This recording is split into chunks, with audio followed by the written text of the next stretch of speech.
Maybe you already have some processed documents from before GembaDocs, perhaps a Word document or Excel or PowerPoint, maybe a risk assessment or a manual for a piece of equipment.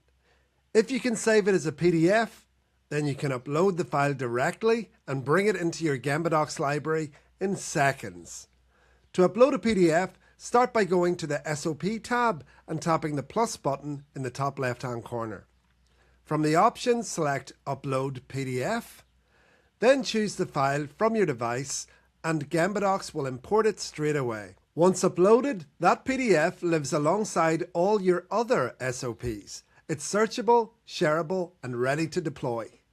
You can share it via a link, deploy it with one of our QR codes, or simply bookmark it for quick access. So even your older documents become part of a living system.